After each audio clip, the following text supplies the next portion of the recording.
Can you just like lay off the lady who's like living with a FBI informant so she can have a roof over her 5 children's head? My Cool. God. It's time to take A Therapeutic Dose, a prescription-strength reality TV podcast that explores the intersection of reality TV and therapy. Possible side effects may include entertainment, strong emotional reactions, and/or laughter. Here are your hosts, Ramona Ramirez and Margie McGee.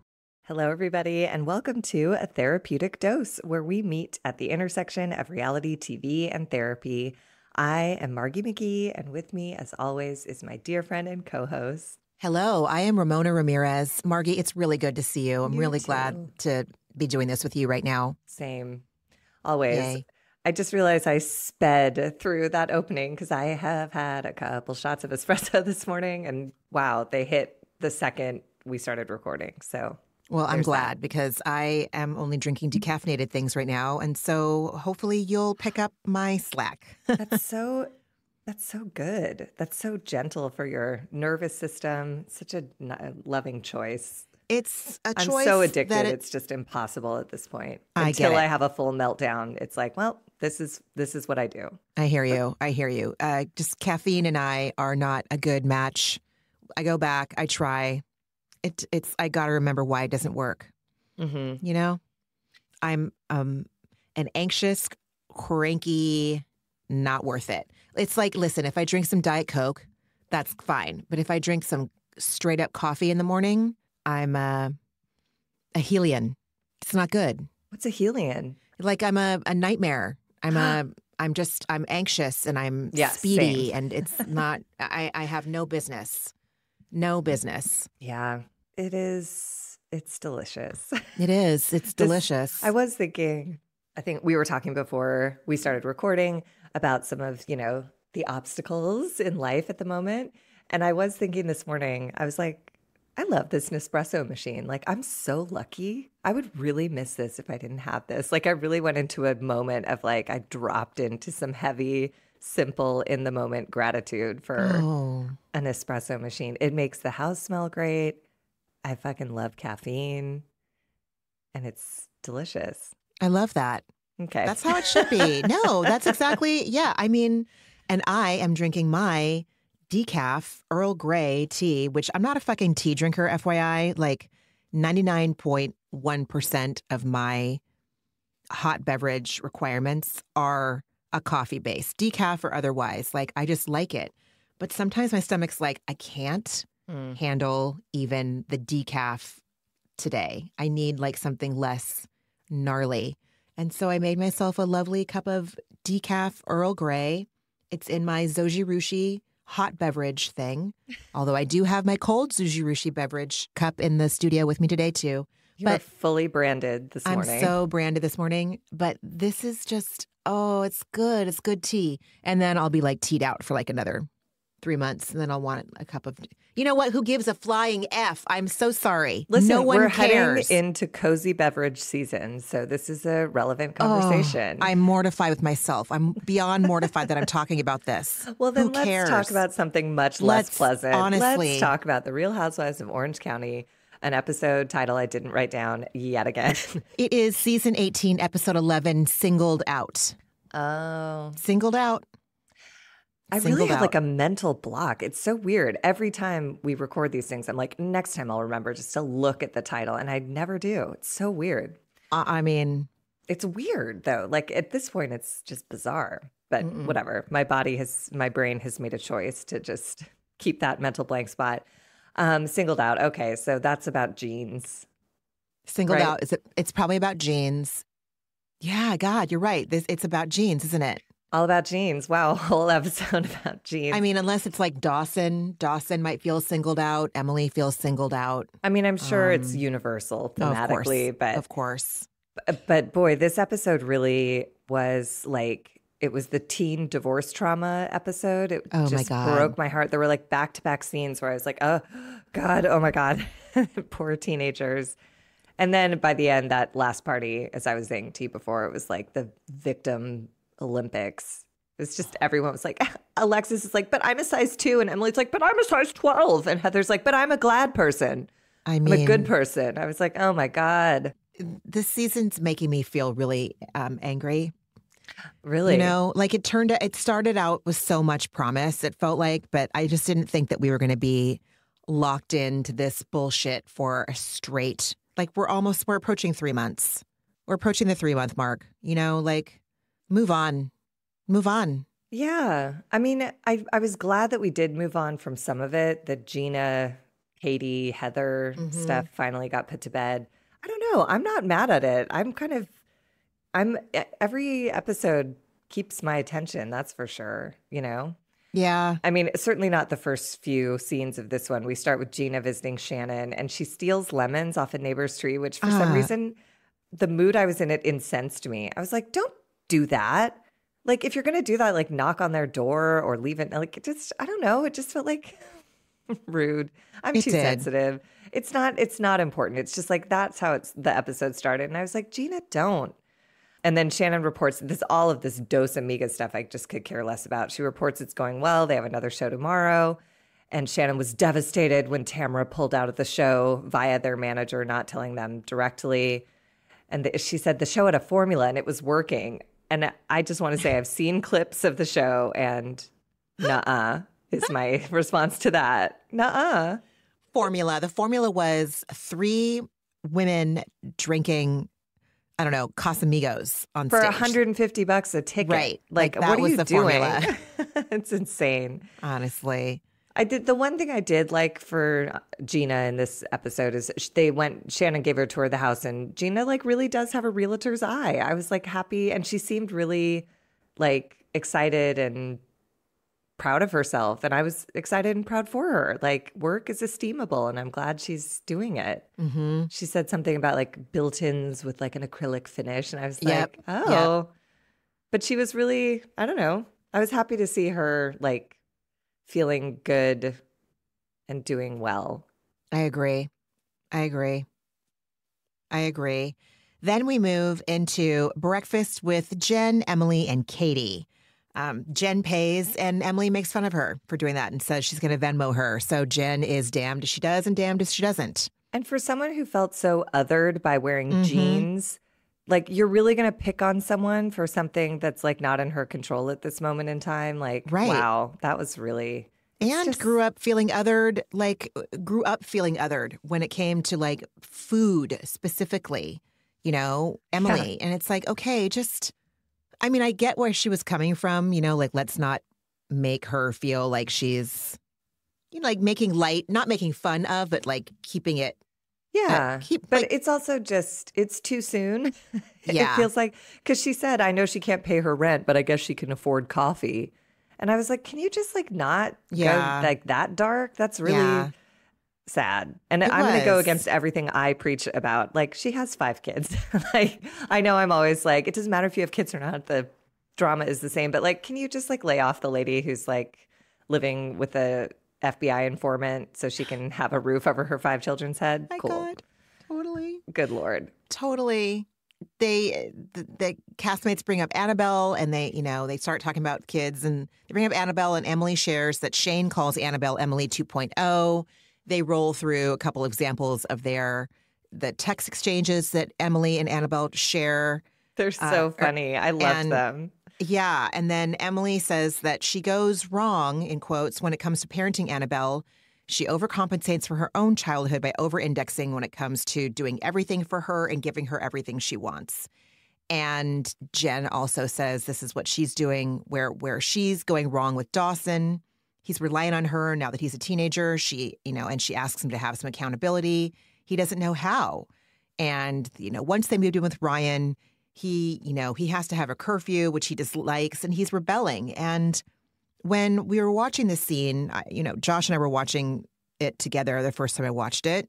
I made like a dramatic point of like pausing it and looking at him like, who does this sound like, And he was like, what? And Josh and I have talked about this so many times. I know it comes from a place in my husband that wants Leo to have an experience as a child that's 180 degrees different from how Josh has felt. In all ways, shapes, or forms. Like, how does Leo feel about his parents? How does Leo feel about just a lot of like we want Leo obviously to feel a lot safer, more respected, more heard, more honored, more seen as his own person in our family dynamic, you know, because those were things that we felt like we were not given as children, you know? And so there have been times when I felt really nervous about how much stuff was being factored into that, and not saying no to stuff, not saying no to requests, like just not saying no, period. And it made me really nervous. You know, I understand wanting our kid to have a different experience growing up than we did, but I also want to find that spot where it's not just like overindulgence and then we're setting him up for failure, you know? Anyway, it's just always that thing where like, when do you say no? When do you say yes?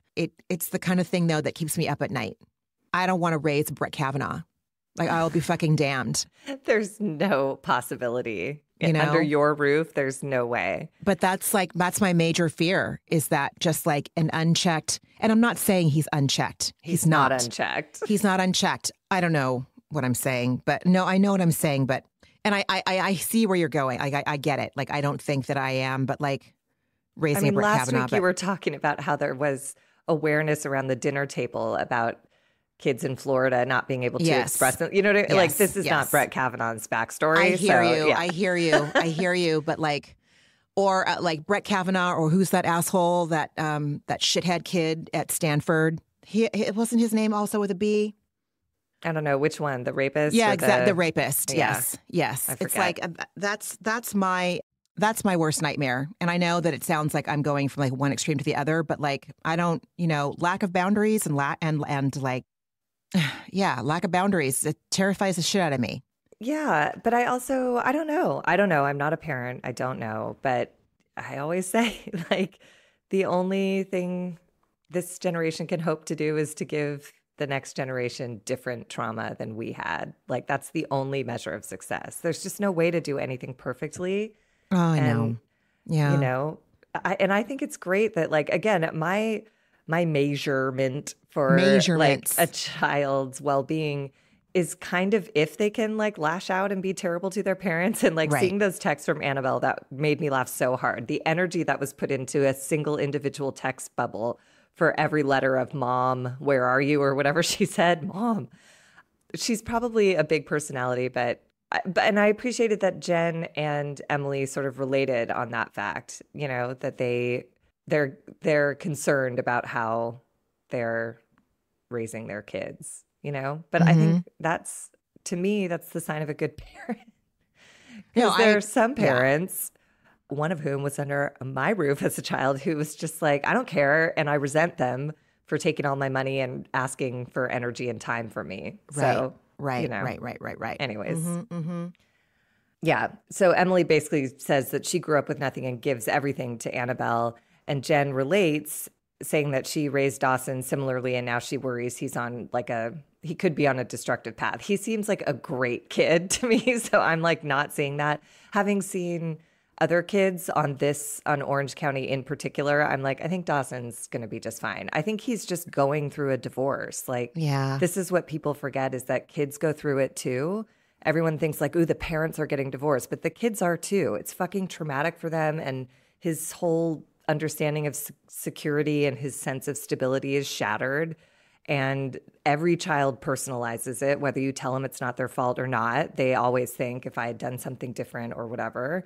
So he's just going to act out. That's normal. And, you know, she just should get him in therapy. You know, I agree. Like, that's the only stopgap from having it go from acting out to becoming a self-destructive lifestyle. But like, you have to let the kid act out. It fucking sucks. Like, they have to adjust to something that's really confusing and complicated.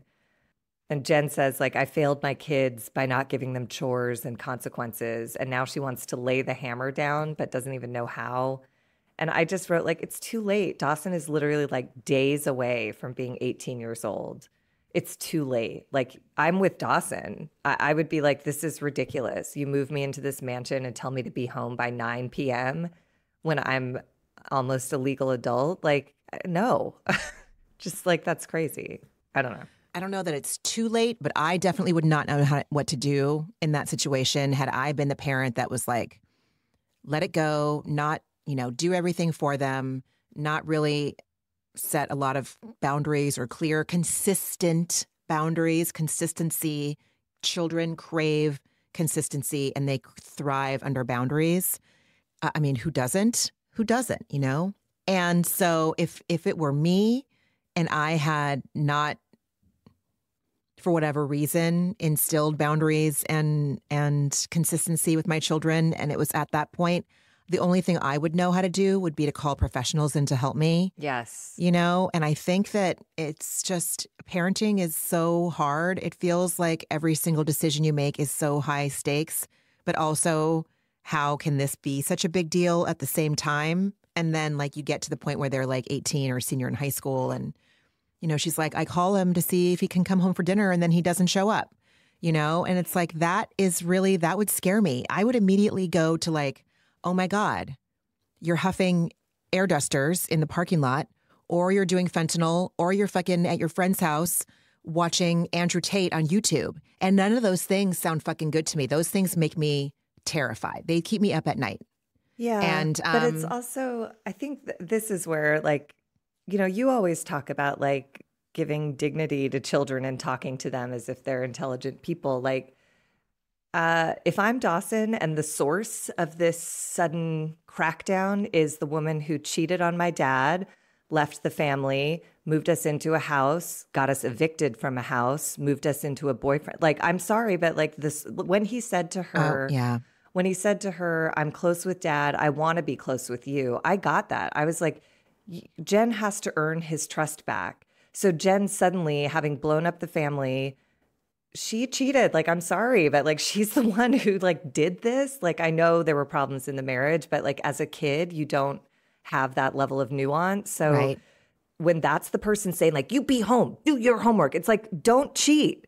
Don't blow up the family. It's like, this can go both ways, I guess. Right. And as a kid who's like almost 18, it broke my heart when he said, she calls him to come home for dinner and he just sits in his car because he just doesn't want to be under that roof. Ugh. Yeah. Like and it's because he's the designated patient. He says all we talk about is what's wrong with Dawson. That's it. We don't talk about basketball games. We don't talk about girls or boys, or it's just what's wrong with you. What are you doing wrong? You should be home. You should be up. You should be studying. You should be, it's just like, that would destroy me too. Yeah. And again, he's in the midst of a trauma. It's like a divorce. It's like asking a kid with a broken leg, like, why aren't you training for a marathon? It's like, well, you broke my leg. You kicked me and broke my shin. And now you're like, go run a marathon because Ryan said so. Anyways, yeah. All of my projection onto poor sweet Dawson. But he broke my heart. Yeah. And then I was just like, oh, he wants to go stay with his dad because his dad doesn't have any boundaries for him. Probably.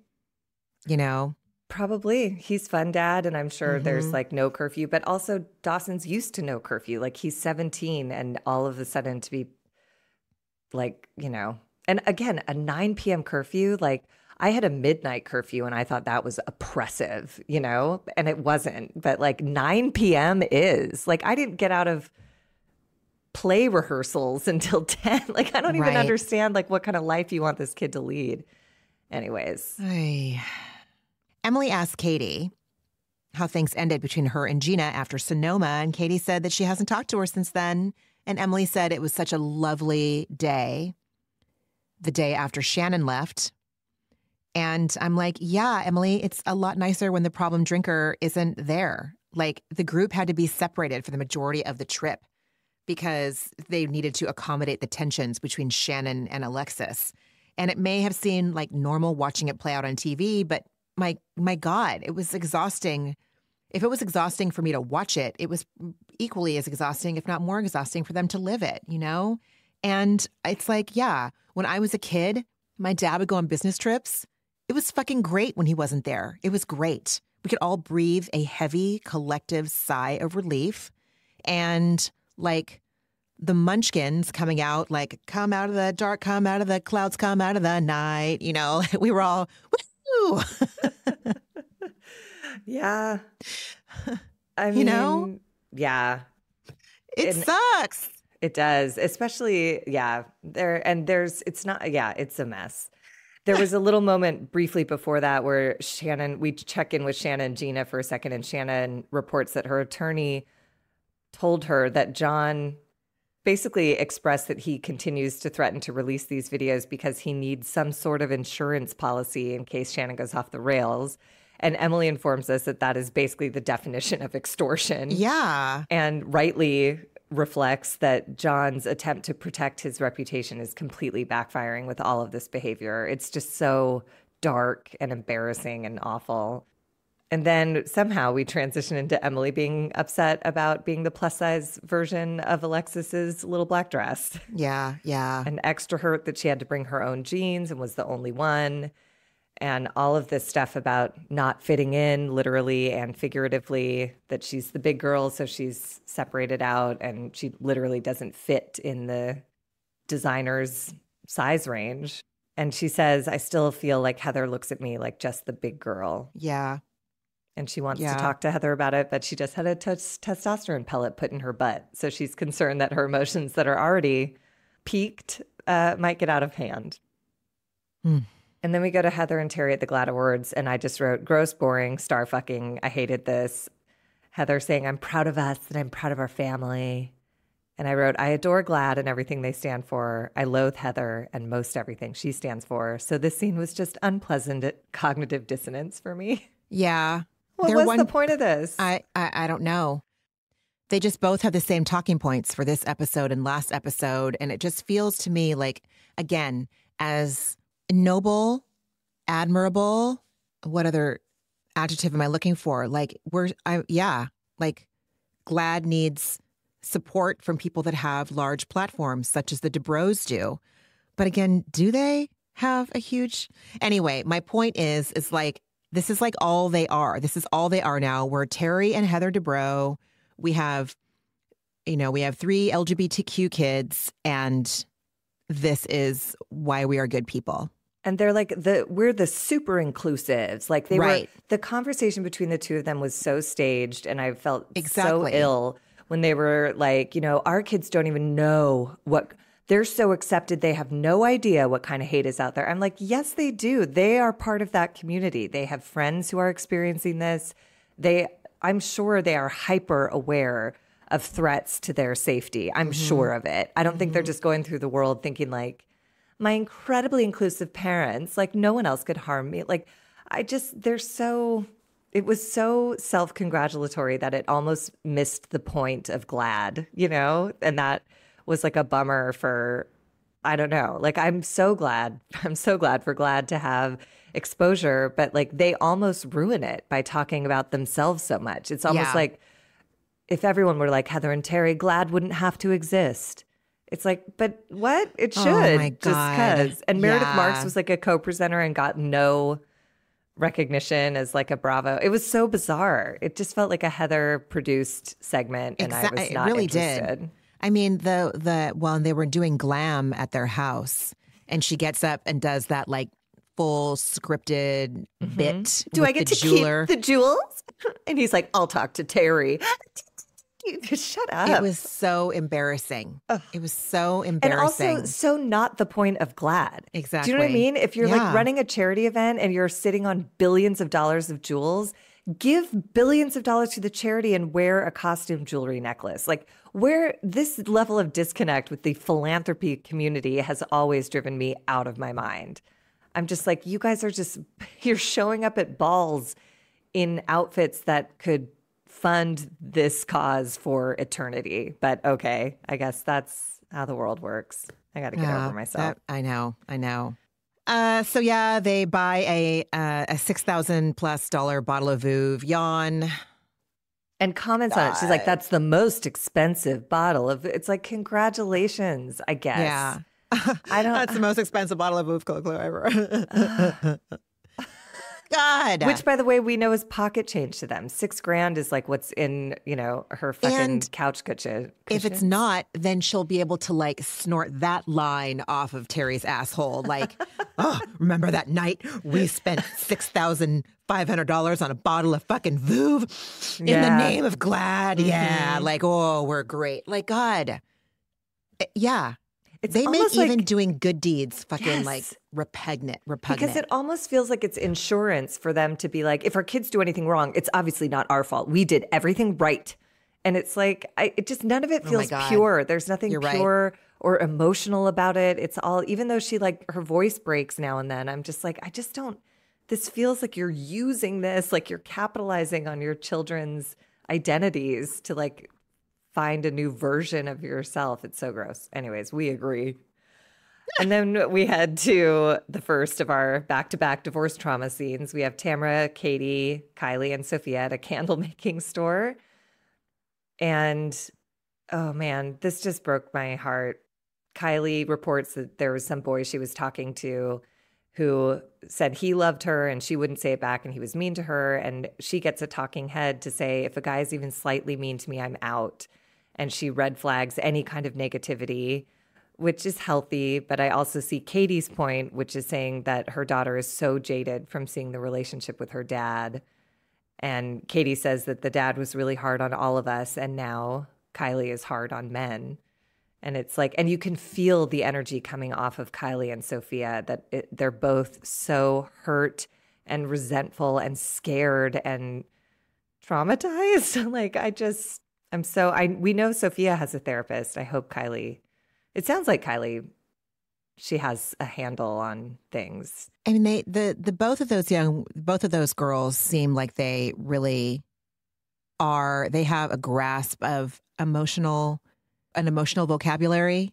God, it's like I, and this could sound very sick and I don't want it to. I just, on the spectrum of men being walking red flags, but still like no one sees them as a red flag, and to girls / young women that are like, fuck that.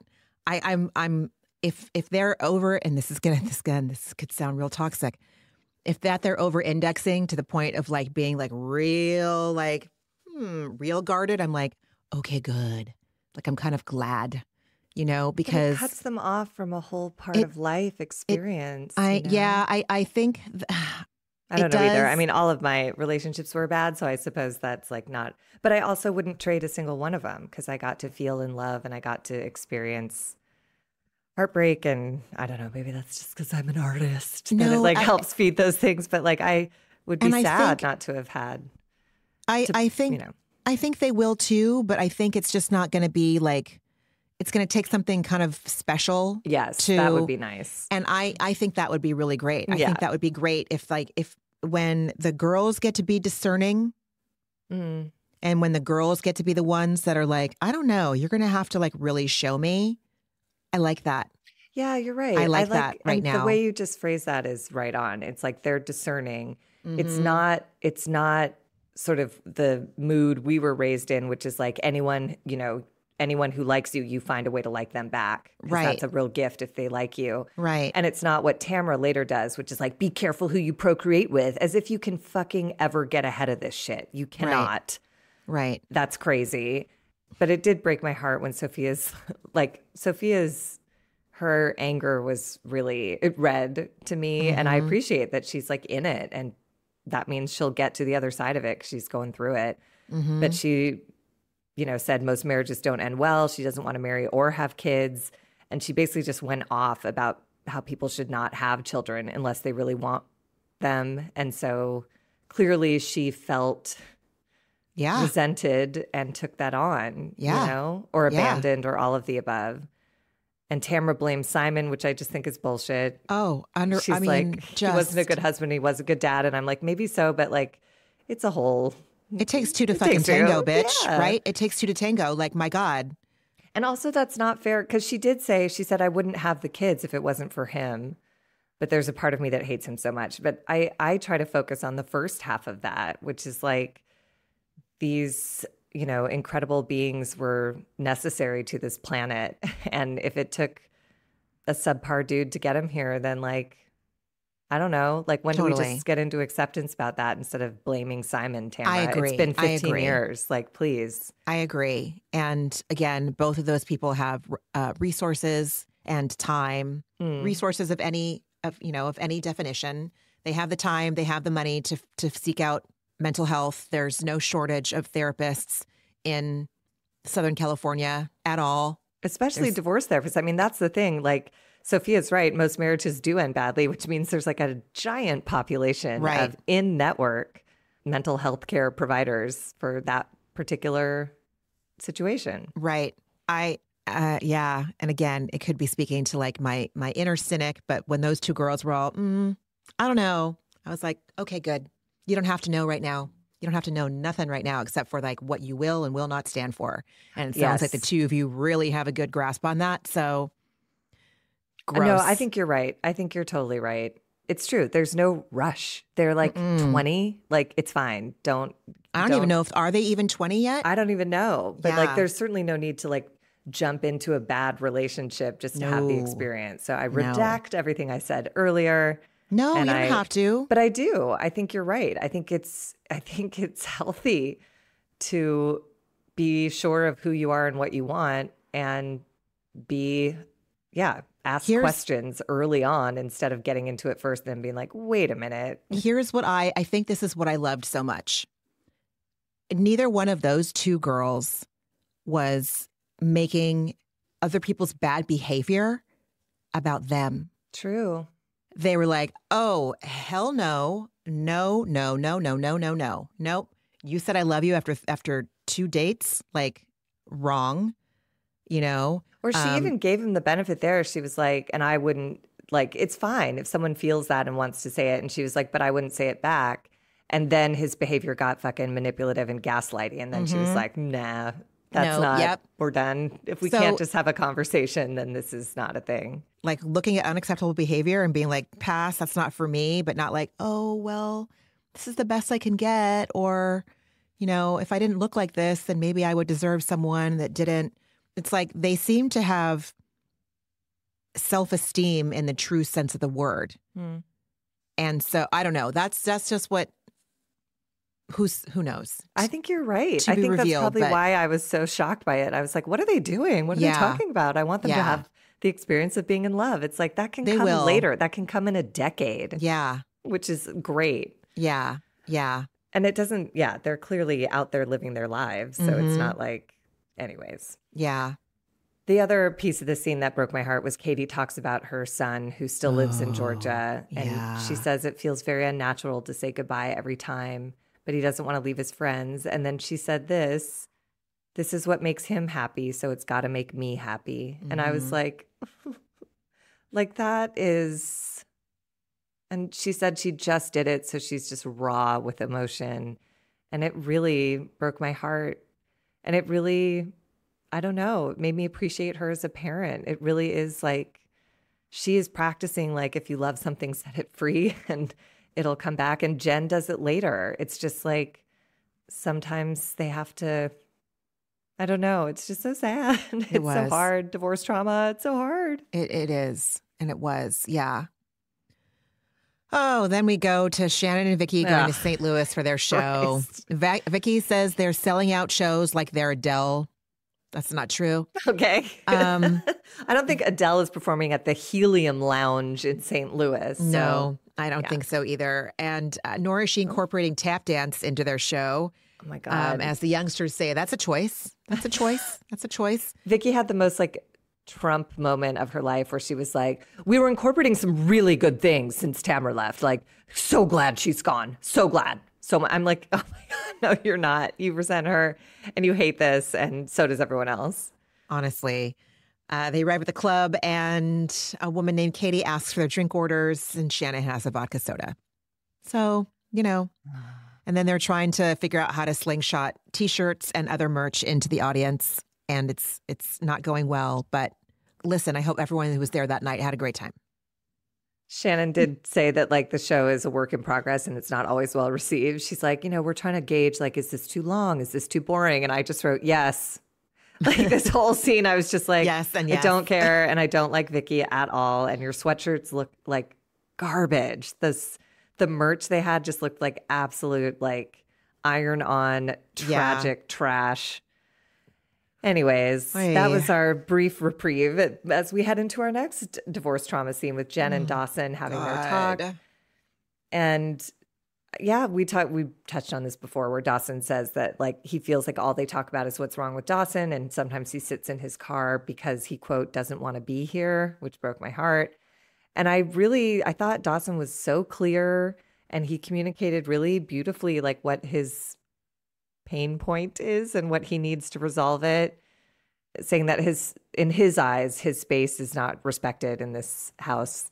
And he wants to live with his dad where he feels like he's more respected, or like you said, where there's no rules. And as a 17-year-old, that reads as respect. So Jen, I thought, was really sweet. She said she sees herself in Dawson and wants a better outcome for him. And she said, I apologize for coming off as annoying, but I'll probably always be annoying when there's something I see in you that I want you to see in yourself. And I thought that was a lovely little thesis for motherhood of like, it's okay to be annoying when you're doing it to like benefit the person who can't yet see like who they're becoming in, you know? Mm-hmm.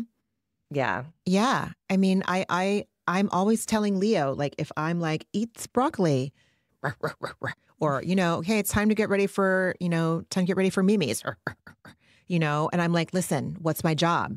And he says, to take care of my body and my brain. And I'm like, exactly. Aww. Exactly. That's my job. Yeah. That is my job, is to make sure that you don't get up late for school or flunk out, or that you go out and it's cold out and you're wearing shorts. Like, it is at the bare minimum, those are what I need to be doing. And that's what Jen shares with Dawson. Listen, if someone had done this for me and set some boundaries for me, I might not be in the situation that we're in right now, you know? And I'm trying to help you avoid my mistakes. Now, is it too late? 50-50 chance that at least with this kid at his age, it might be too little too late of an effort at this point. But I get where she's coming from, and I support her trying. Yeah. And I think, she did a lovely job too. Like, Jen is really, she's lovely. Like, she didn't fight him. She heard him, and she said, you know, I'm never going to stop being your mom. I won't ever stop doing what's best for you, even if right now that means letting you go and be with your dad. And she said, my hope is that he comes back. And then they have the sweetest, most earnest Heather Dubrow wishes she could ever have exchange, where they hug each other and she goes, I love you so much, Dawson. And he goes, I love you too. And I believe both of them. Mm-hmm. And that is not something that I ever feel under the Dubrow roof, you know, that level of like, I don't know. It takes like letting in the ugly to have I love you mean something. Yeah. You know, because the Dubrow's like, I love you. We're wonderful. Isn't this great? We live in a fancy apartment and we all accept each other. Everything's wonderful. Right. Yeah. And these two are like going through it. So when they say I love you, it has all of this gravity of like this, you know, this is a hard time. It's heart-wrenching, but they hug in this like really sweet, meaningful way. Anyways, I really like Jen. I really like Jen. I do too. Then we have some getting ready montages as people are getting dressed and in glam for the fiesta party. And then we pivot back to St. Louis for a hot minute, where on stage, Vicky orders a tequila shot and Shannon says, I'll have a sip. Okay. And the audience applauds. I was like, this is why Shannon is doing this show. Vicky is a full enabler, and she's putting herself up in front of people who are already loaded and just want to have someone else drink with them. It's so bleh. Like, it just is so uncomfortable. I agree. It's dark. There's such darkness because Shannon knows, like, that's the thing. If there was like real ease and freedom with her drinking, and she's like, I'm just not driving. Like, I don't have a drinking problem, but I'm just not driving. But she's like, do you have a Belvedere or Tito's or whatever? Like when that lady initially came in, and then on stage, she's like, I'll just have a sip. It's like, you know, something's the matter, but you just aren't, you know, you're not done till you're done. She's not done. God, no. Nope. Not even a little bit. At Jen's fiesta party, we have arrivals and dogs. And I wrote, my God, honk shoe. I know. But wait, it's opened with this chef like sort of unpacking things for the party, which was like this big Schaefer dish of beans. And then I swear to God, did he put lettuce and cheese on a grill top? I don't know. Oh my God. Maybe I'm just crazy. And then Jen dumped chicken nuggets onto like a serving platter. I was like, what is this party? I thought they were churro bites. Oh, that's I so think much that better. those are Okay. churro bites. I'm not 100% sure, but I think they were churro bites. I think I was starving when I watched this episode, so I was like, oh, those beans. Then I was like, why is he putting cheese on the grill? That's crazy. And Yeah. then, Yeah. anyways. And yes, Sparkles, her elderly dog, barks her head off to Tamra, and Willow, her younger dog, gets mistaken for a senior citizen. And then Emily arrives. Justice for Willow, man. Right? Justice for Willow. Willow Yes. looked like she was having none of it. She's like, I'm just going to be a little potato over here and just stare at you guys. Drop like, some churro and I'll come get it. And and then I leave me pee alone. in the grass, Tamra. Yeah, exactly. I pee in the grass. Exactly. And then Gina arrives. I wrote, Gina dressed like foil. Was she? Oh, she was in that silver outfit. Yeah. Yeah, she looked crazy. I thought that was, it just seemed like a weird choice for like a pool party. I was like, where are you going? Yeah. I don't know. I mean, Heather's outfit. She wore a dress, Heather. Heather did not wear a dress. GI Heather in like army green. I don't even know. Alexis arrives last, and Heather tells Alexis that she wishes she had brought John to the GLAAD Awards. And Alexis got quiet when she said that and started acting strange. And I wonder, and this is the only reason why I wonder, is that because, you know, people were talking about him not being at the GLAAD Awards with Alexis. Oh, I John didn't know Jansen. that. And someone on Reddit said, I don't think that he's LGBTQIA friendly, which you would, I mean, That tracks. yeah, I mean, it would track to me too, but also like for the sake of Alexis's child, I hope that that's not true. I'm sure. I hope it's not. But he's probably one of those people who's like, everyone's a sinner, you know, like one of those types. I don't know. But it is for the fact that they made a red carpet debut at an Oscar screening party and he can't be bothered to show up to something like the GLAAD Awards did read a little like. Yeah. And like I sort of expected Alexis to say, when Heather said, I wish you'd brought John, I expected her to say like, oh, he had work or he was. Right.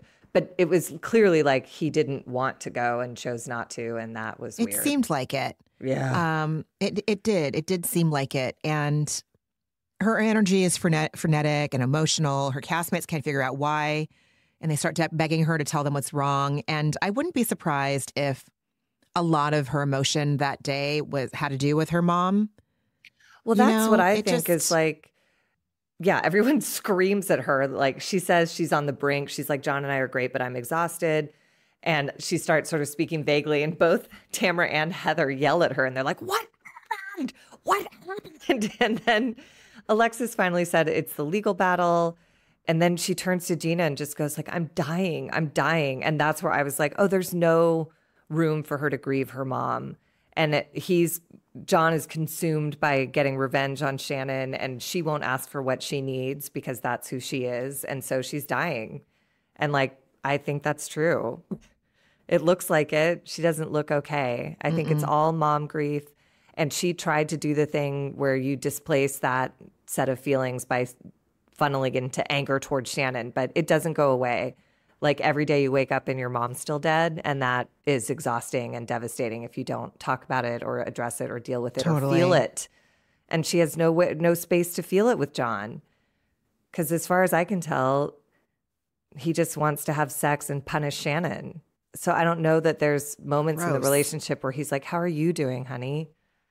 And if he can't go to the GLAAD Award no-show was really like, it gave me a chill where I was like, this is your fiance to be, and like, yeah. Anyways. Yeah. But I did appreciate Gina saying in a talking head, she said, I can understand how it's difficult to deal with someone's ex and all the baggage and all the problems. But my instincts, even when I have no choice, is still to move away from it. I don't understand why John and Alexis keep moving toward it. And I was like, good read. Yeah, exactly. For a brief minute, we pivot back to St. Louis, where Shannon tells the audience she got a DUI, and it was great because she got her to make positive changes in her life. And I was all, sure, Jan.gif. No way. And then Vicky, in her confessional, lays out a step-by-step plan of how to enable your friend. Like, she's like, listen, she doesn't drive anymore. She's not driving. And, she's not drinking. Well, she does drink, but, it's just like. She says that it's good for Shannon to do the show so that she can show people she's okay. And I was like, yikes, that is the opposite of recovery. If you're putting on a performance, then you're doing it wrong. Like that should tell everyone, anything they need to know, everything they need to know about Vicky Gunvalson. And about Shannon, that Shannon's on board for this. She's like, as long as I can do a performance that people buy, then I'll go home and drink alone under my covers all night, every night. That's fine. Yucky. She's not okay. Then, sorry, go ahead. No, go ahead. Go ahead. The only thing before Emily and Tamra excuse themselves, Alexis says that she tells Johnny all the time that we weren't supposed to meet this soon. We were supposed to meet 6 months later. She just lost her mom. She just broke up with her fiance, and she's managing with John all of the baggage of his ex. And I feel like that's the most and probably only honest thing we'll ever hear from Alexis, is that this is too overwhelming. There's too much grief in her life. There's too much grief in his life. You know, he was with Shannon for all those years. Like, he can claim to just be angry, but if you're angry, underneath that is sadness. There's, you know what I mean? So he's broken as well. And nobody has any resources to help each other. So they're just like two destroyed human beings with no tools to get well, drinking and fucking and raging until a night like this happens, when Alexis needs so much attention that she makes a dress size about her. She keeps trying to get in on it because she needs attention. She needs personal attention. It's so childish, but it's sad. It's fucking sad. It was really sad. Yeah. Jen brings out an oversized Jenga game that you can customize with your own questions. Yay. And they're going to do truth or dare questions. So Alexis rejoins the group after touching up her makeup. And she recollected herself. She recollected herself, yes. She's insane. Told Jen, hey, I used your shit without asking. Her makeup in a time of COVID during a plague. This game was lame. It was just like, who do you hate? How big is his dick? Heather barks like a dog. It's awful. Katie shows her butthole. Tamra pees on the cement by the pool, which was like so fucking gross. I could barely stand it. And then, Tamra asks when Heather's Susan Bender fashion line is coming out. And Heather weirdly completely downplays it, which makes me think, is it not coming out at all? Was that just a scene for the show? Because she's like, oh, it's not a big deal. It's just a small collection. And that is not Heather, like, at all. Like, that really threw me. I was like, what is this thing? Yeah. And then Emily asks Heather if she can ask her a question. You asked me to bring jeans. And Emily says she realized when they were all together at the show, at the close of the show, that she was the only one not wearing head-to-toe Susan Bender. And Emily shares that she had a moment and a little cry, and that she said the experience really killed me, that she felt really othered. And everyone is sympathizing, and Heather just remains quasi-stoic and says, no, which is like, well, then just say nothing at all. I don't know. Emily says she felt singled out in her confessional. And because she's not as small as everyone else. Because she's not as small as everyone else. And Heather tells us in her confessional, Emily has a great body. And they roll tape to a flashback of Heather complimenting Emily's butt and says, I don't understand where these insecurities are coming up and coming towards me. Oh, God. That towards me part, God. I was like, what? Oh, my God. Me too. If you're personalizing people's insecurities, like, you are a narcissist. Me too. That's absolutely crazy. Yeah. And Heather says, listen, dude, I've been working my ass off for 15 months. Emily says that. I just want some acknowledgement for how hard I've been working after all this time. And Heather says, listen, I made sure that you had 3 outfits while some other women only had 2. And she won't let Emily finish her saying. And she says, my turn. My turn. That was chilling. The way she said, my turn, that should let everyone know. Heather is not interested in hearing anything from you, what you have to say, Emily. That's when you get up and you walk away, because there's no need. She's closed off. She doesn't care. She's not curious about what your experience is.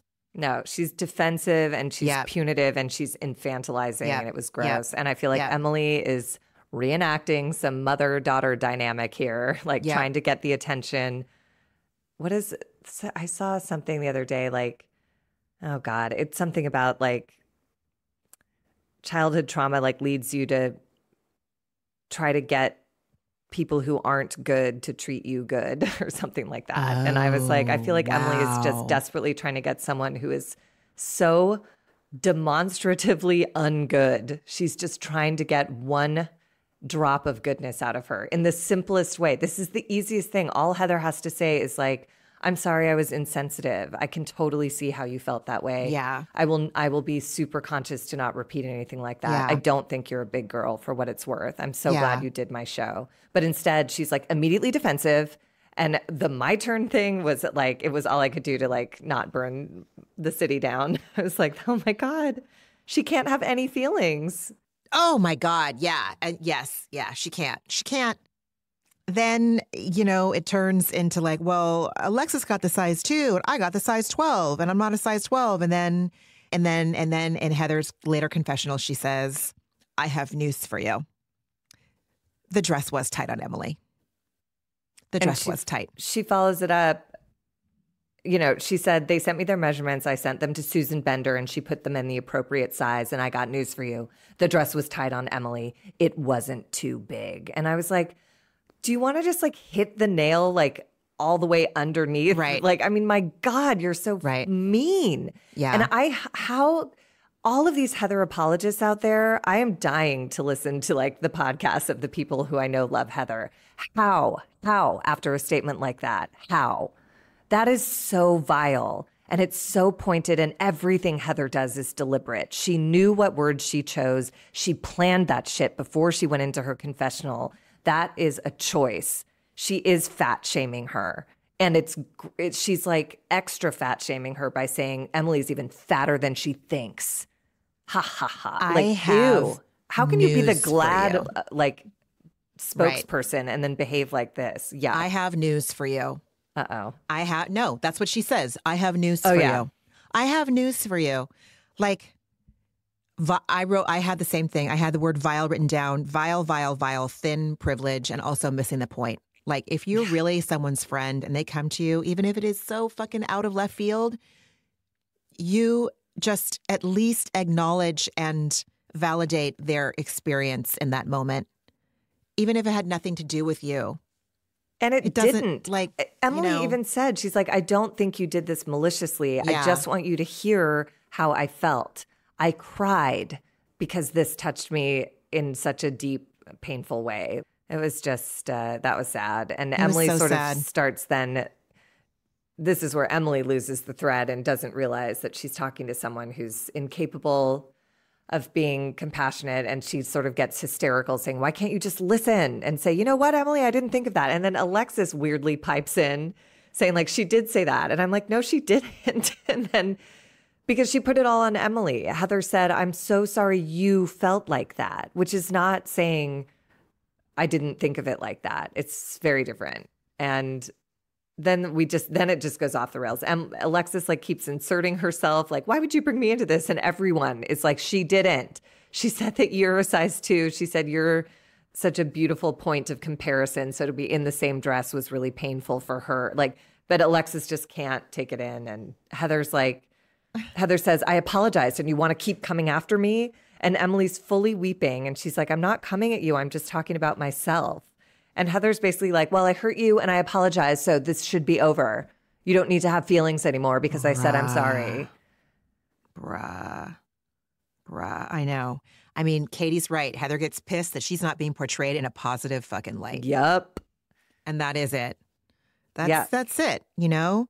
Katie said, instead of just listening, apologizing, and moving on, Heather makes it about herself. Yep. And it's like, that hopefully will be the downfall of like the public joy over Heather Dubrow. I just don't get it. I don't see anything. I don't either. Not even redemptive a little bit about her. And this, not even a little bit. No. I don't. Not even a little bit. It's so ugly. It's so ugly. And then Emily tries to pull Heather aside to just speak to her, and Heather's immediately combative. Like, well, you were rude to me in front of the group. And Emily's like, you're being rude. You're cold and condescending. And now it's just getting crazy. And Heather says, would you be quiet for a second? And Emily just says, no, fuck off. And I was like, there we go. There it is. She finally hit her limit. And she walks off, and I was so glad. Would you be quiet for a second? Are you fucking kidding me, Heather? And she did the thing where she put her little hand in her face. Would you be quiet for a second? No, fuck off. And then Alexis suddenly is like, I'm a broken bird. I was like, what's happening? This is insane. I'm at my lowest point. I'm broken. I'm a broken bird. And everyone's like, no one's talking about you. Tamra says that Heather wouldn't fat shame Emily, but I would. She said, but I would. At least Tamra knows who she is. And then Heather acts like a full asshole. And she's like, you're telling me that while I'm raising money for family equality, you're in the bathroom crying over jeans? Is that what you're telling me? Oh my fucking God. Two things can be true. It is 110% okay and valid that if you're in a fashion show and all of your castmates are a significantly smaller size than you, and because we all live in the United States of America, we all have body issues given to us by capitalism, misogyny, white supremacy, you name it.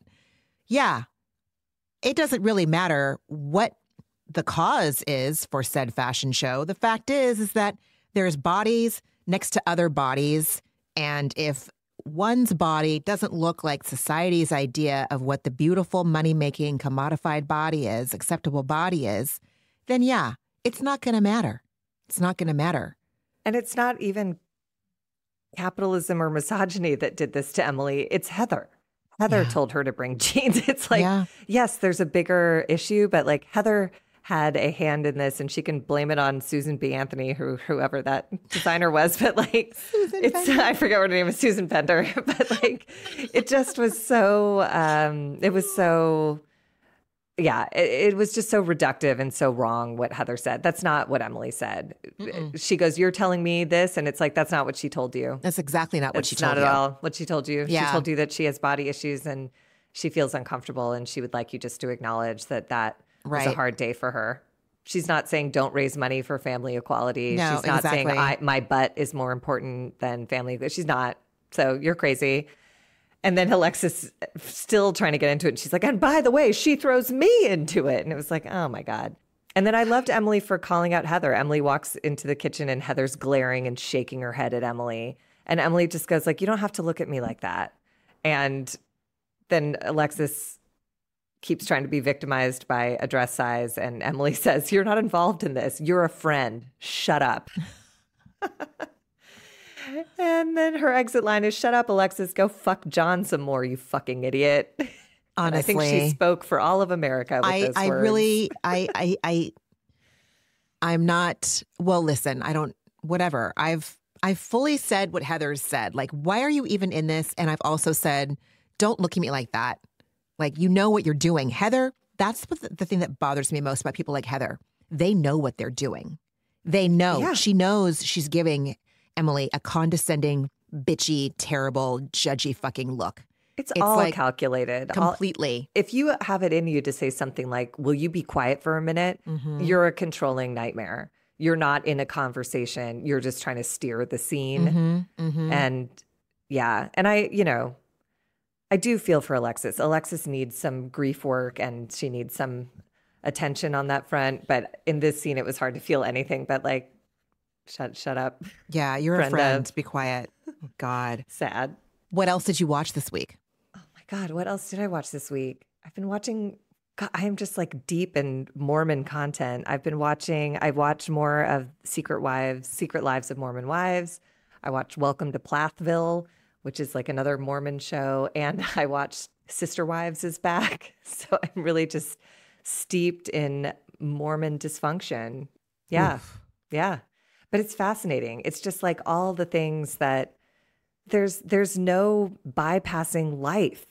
Everybody tries to find the religion or the marriage or the formula to bypass pain and difficulty. And life is pain and difficulty and joy and delight. But like everybody tries to find these ways to absolve themselves if they're good enough or if they follow these rules or if they get married and have this number of children or whatever.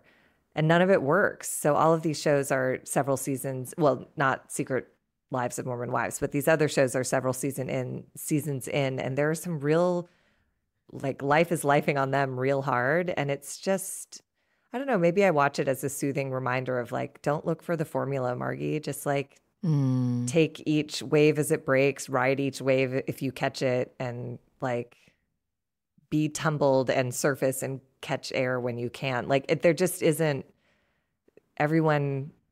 All these Mormons who start these shows think they have it all figured out. Yeah. And then 5 seasons in, everyone's divorced, and there's even more desperate trauma on this season of Sister Wives. But like, anyways, it was, I think, in terms of like watching reality TV as a window, as like a sociological study, that was my takeaway this week. Is like, oh, all these people are extra heartbroken because they thought they found the formula to bypass what regular mortals have to experience, and they didn't. And now it's so hard for them to come to terms with it. So interesting. How about you? What did you watch?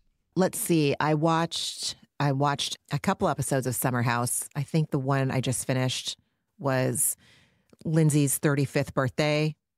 I mean, speaking of like, you know, people looking for like, okay, if I just do this, if I just find the right religion, if I just find the right whatever, if I just write the timeline out, then I'll, you know, have the baby and then get married by the time I'm whatever. And it's just, oh, I love that show. And then Salt Lake City premiere, the Salt Lake City premiere. Yeah.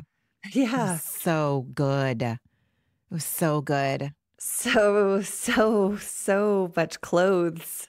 Much clothes. I lost the content of the episode because I was like, Mary Cosby's jacket, that new lady's jacket, that new lady's bloomers walking down the street in winter. Like there was just, I need to watch it again because I don't think I heard anything that happened because I was just like visually, my brain was short circuiting trying to take it all in. Yeah. The heart jacket, all of that. It was good. I loved the fashion that night. I think that it was great. It was insane. That episode, yeah. It was great. I felt like everyone had more fashion originality than like Dorit. And also, you know, just goes to show you like the risks that they take in that cast versus the cast in Orange County. Like I'll tell you which cast makes me more excited fashion wise. And it's definitely not Orange County. It was good. I don't like Mary Cosby. I think she's racist. I think she's probably she's so mean. A cult leader. But if we're just looking at these people through the lens of Bravo cast mates, Bravo cast members, fucking Mary Cosby over Heather Dubrow any day.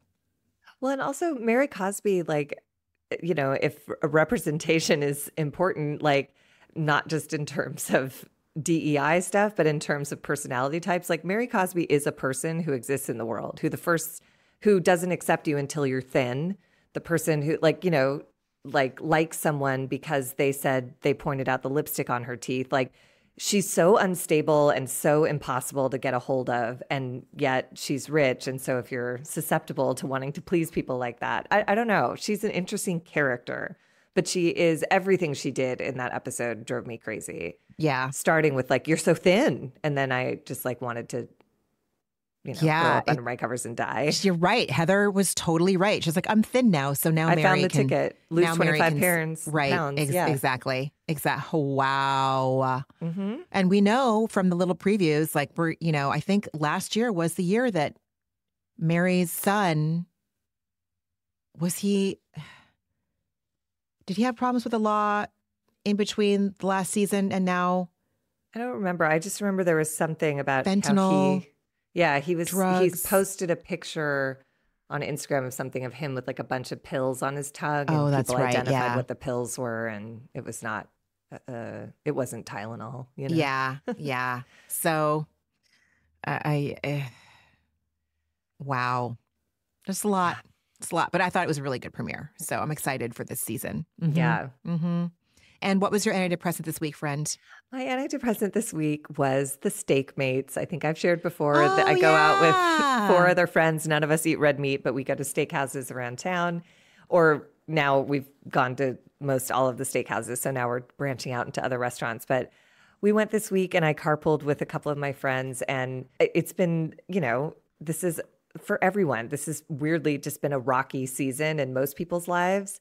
And my friends know that. And they know that normally I lean on Michigan football Saturdays to like boost my spirits. And this season it's a little complicated if we're going to be any good or not.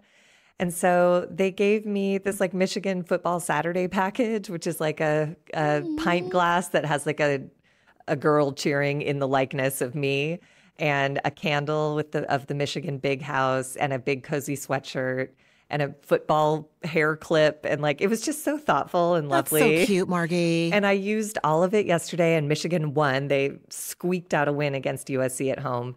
And it was amazing. And it made me so happy. Like it really, and it will be my Saturday ritual. I'll light that candle and use that cup and pull my hair back and wear my big cozy sweatshirt. And just, this will not be the same season Michigan had last year. And even though it was a respite last year, it'll still be that, because I'll think of my friends every time I watch a game this year. Isn't that nice? That's really so thoughtful. Nice. Yes, very thoughtful. Very. How about you? What was your antidepressant? Oh shit. That's not good. It's okay. It's not. This is real. It's not always like readily available. Like what's good. It's why we do this little segment, to remind ourselves. I know. Okay, then I will say that that my antidepressant this week is going to be my gynecologist, because she listens to me. And I read online every day about how women's doctors don't listen to them. I take it for granted now, because my entire healthcare team, mental, physical, and otherwise, like they all really listen to me. Anything I want to try, they pretty much let me try. Anything I ask for, they trust me, and I don't know if it is partly that like where I am in the country, that like I'm in the Bay Area, and women are taken that's a whole other fucking can of worms. I'm just going to say, like, it's more progressive than other areas, and things are more of a priority than in other areas of the country, I would think, or it seems. And so my point is, my gynecologist was very supportive of me this week and what things I wanted to do and to try. And she was like, yeah. And like, I hug her when I leave. She remembers things that I talked about a year ago, and that's really like, especially this week of all weeks in women's healthcare in the United States of America, like it's a really, I'm very grateful. So yeah. That's awesome. Mm-hmm. Yeah. And I'm glad that Salt Lake started again. It's, we're heading into like a very rich Bravo season. So the fall and winter are going to be good. Step it up, rest of the season of Orange County.